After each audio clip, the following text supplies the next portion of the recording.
नमस्ते जी। मकर संक्रांति के पावन पर्व की आप सबको बहुत बहुत शुभकामनाएं। कई लोग प्रश्न कर रहे हैं कि हम मकर संक्रांति का पर्व क्यों मनाते हैं। मैं आपको बताना चाहता हूं कि यह पर्व उत्सव मनाने का, उल्लास मनाने का क्यों है। चूंकि ये जो पूरी हमारी आकाश गंगा है, इसमें हमारा जो सौर मंडल है, उस सौर मंडल में हम सूर्य के साथ जीवन जीते हैं। सूर्य के चारों ओर पृथ्वी और बाकी ग्रह गति कर रहे हैं। आकाश में अपने सौर मंडल की हमारे खगोलविद, हमारे ज्योतिषाचार्यों ने 12 भाग किए। कुछ ग्रहों, कुछ नक्षत्रों की शेप, आकृति के आधार पर उनको नाम दिया। मेघ, वृक, सिंह, कन्या, तुला, मकर, वृश्चिक, मकर, कुंभ, मीन आदि। तो 12 भागों में पूरे अपने इस आकाश को हमने बांट दिया। अब जो भी ग्रह नक्षत्र भ्रमण करेंगे वो इन्हीं 12 भागों में से होकर के जाएंगे। इसलिए हम अब जरा विचार करते हैं कि इनकी गति कैसे होती है। चूँकि पृथ्वी जिस सर्कल में घूमती है, उस सर्कल की अगर हम बात करें तो अगर हमारा ये जो पृथ्वी का घूमना है तो वो सूर्य के चारों ओर इस प्रकार से घूमना होता है कि हमारी पृथ्वी सूर्य के चारों ओर चक्कर लगा रही है। इसको आप इस तरह से भी समझ सकते हैं कि जैसे कल्पना करिए कि एक दिल्ली स्थान है और आप जहाँ रहते हैं वहाँ से आपके ट्रेन जाती है। कल्पना करिए कोई व्यक्ति लखनऊ रहता है और वो दिल्ली ट्रेन वहाँ से जा रही है और दिल्ली से अप होती है और डाउन होती है, यानी दिल्ली जाती है और दिल्ली से वापस आती है। तो अभी हमें ये देखना है कि दिल्ली जा रही है और वो आ रही है, तो हम उसे क्या नाम देंगे। तो एक को नाम हमने दिया अप, एक को नाम दिया हमने डाउन। तो जो डाउन है वो दक्षिणायन है और जो अप है वो हमारा उत्तरायण है। अभी जैसे ट्रेन दिल्ली से चली और हम जहाँ रहते हैं लखनऊ वहाँ तक आई, तो ये हमारा डाउन हुआ। इसी तरह से सूर्य के चारों ओर पृथ्वी चक्कर लगाती है, तो पृथ्वी चली जहाँ से वहाँ के उस बिंदु पर पहुँची जहाँ से वो अब अंतिम टर्निंग पॉइंट लास्ट पहुँची और अब वहाँ से वो वापस होगी। जैसे ट्रेन लखनऊ से फिर वापस दिल्ली जाएगी, उसी तरह से ये हमारी पृथ्वी घूमते हुए यहाँ नीचे, बिल्कुल नीचे आ गई और अब ये यहाँ से ऊपर जाएगी। ऊपर से फिर नीचे आई थी, नीचे से ऊपर जाएगी। तो लखनऊ से ट्रेन वापस होगी तो वो अप कहलाएगी। इसी तरह से जो पृथ्वी थी वो बिल्कुल अंतिम बिंदु पर पहुंची और वहां से अब वो वापस गमन करेगी दिल्ली की ओर, तो इसको हम बोलेंगे उत्तरायण। अब इसमें विशेष बात यह हो गई कि ये जो 12 राशियां हैं, 12 खाने हैं, इनमें से होकर वो सूर्य गति करेगा। तो मेघ में से जब गति की थी तो वो मेघ की संक्रांति हुई और मेघ से निकलकर जैसे ही वृक्ष में पहुंचा था तो वो वृक्ष की संक्रांति हुई।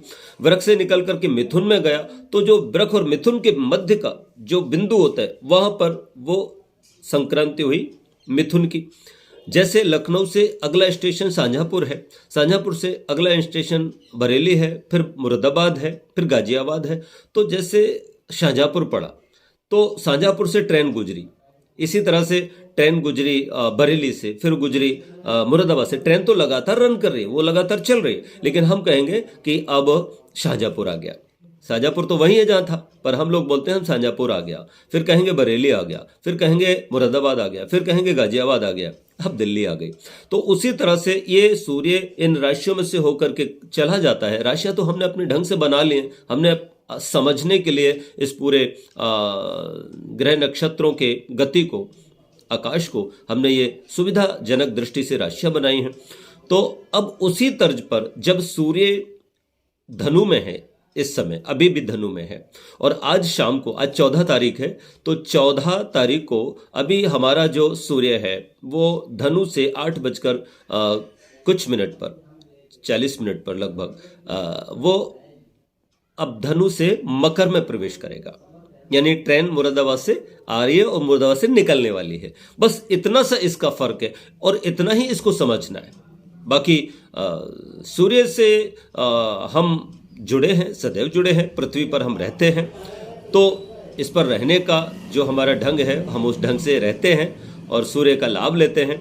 लेकिन जब ये डाउन होता है यानी दक्षिणायन होता है तब दिन छोटे होते चले जाते हैं और नाना प्रकार के ऋतु परिवर्तन होते हैं जिसमें रोग शोक बढ़ने की संभावना रहती है, बहुत शीत भी हो जाता है। ऐसे में हम सूर्य उत्तरायण की प्रतीक्षा करते हैं और जैसे ही वो टर्निंग पॉइंट आता है तो मकर संक्रांति, ये श्रेय मकर को जाता है। जैसे दिल्ली से ट्रेन वापस हुई, बस तो हम उस बिंदु पर पहुंचे, वो बिंदु का नाम है मकर। तो मकर में प्रवेश करके सूर्य जैसे ही आगे बढ़ता है तो जब वो छूता है मकर को, उस काल को कहते हैं संक्रांति। और इस तरह से सूर्य जो है वो मकर में प्रवेश करता है और वहीं से ही सूर्य उत्तरायण हो जाता है। ठीक है ना। और अब ये धीरे धीरे दिन भी बढ़ेगा, प्रकाश बढ़ेगा, ऊष्मा बढ़ेगी, आरोग्यता बढ़ेगी, बल बढ़ेगा। तो इस तरह से ये खगोल की एक घटना है, आकाश की एक घटना है जिसको हम उल्लास के साथ मनाते हैं। अब प्रश्न होता है कि इस आकाश की इस घटना को हमारे जीवन में हम इतना ज्यादा महत्व क्यों दे देते हैं? बस उसका यही कारण है कि भाई अब दिन बड़े होने लगेंगे, ज्यादा काम करेंगे और दिन अच्छे होने लगेंगे, है ना। शीत से, हाड़ कांपती ठंड से हमको निजात मिलेगी और क्या अच्छा होगा। लेकिन इस उत्तरायण का इतना ही अर्थ नहीं है, इतना ही मतलब नहीं है। यहां पर मेरा विचार यह है कि जिस तरह से सूर्य का उत्तरायण तो हो गया, हमारे जीवन का भी उत्तरायण होना चाहिए। हम अपना उत्तरायण कब करेंगे? हम जो जिंदगी जी रहे हैं, हम जो जीवन जी रहे हैं, क्या वो सही जीवन है?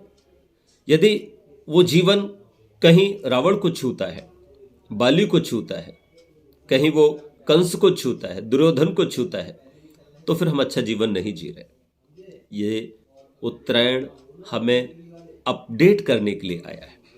हम अपने आप को सुधारें, हम अपने आप को संवारें, हम अपने आप को बड़ा करें। जैसे अब और प्रकाश होगा, हम अपने जीवन में और प्रकाश करें, अपनी दानशीलता से, अपनी सेवा से, अपने परोपकार से, अपने संयम से, अपनी साधना से, अपनी पवित्रता से हम चमकें और बड़े बनने का प्रयास करें, औरों को बड़ा बनाने का प्रयास करें। हम लोगों को सुख देने का प्रयास करेंगे जितना ज्यादा, उतना ही ज्यादा हमारे जीवन में सुख होगा, शांति होगी, आनंद होगा। तो सूर्य उत्तरायण का बस ये अपने अंदर आध्यात्मिक अर्थ भी घटाइएगा कि आज से हमें अपने जीवन का उत्तरायण करना है। जो जीवन हमने जी लिया वो तो हमने जी लिया, जैसे जिया, लेकिन आज से हमें कुछ बेहतर जीना है, कुछ बेहतर करना है, कुछ अच्छा करना है। और वो शुरुआत कहाँ से करेंगे? दान से करेंगे, गरीबों की सेवा से करेंगे। तो आज के दिन आप गरीबों को कंबल बांटिए, यज्ञ के लिए साकल्य बांटिए, घृत दीजिए, लोगों की सेवा करिए। और एक और भी काम करिएगा कि ये एक सामाजिक समरसता का भी पर्व है। हम लोगों को अपने साथ जोड़ें, मिल करके खिचड़ी अर्थात भोजन करें, क्योंकि एक दूसरे के साथ बैठना बहुत ज़रूरी होता है। व्यक्ति आजकल बैठ नहीं रहा है, कोई किसी के साथ बैठने को तैयार नहीं है। माँ बाप के साथ भी बैठने को, भाई के साथ भाई बैठने को तैयार नहीं है, बच्चे तैयार नहीं।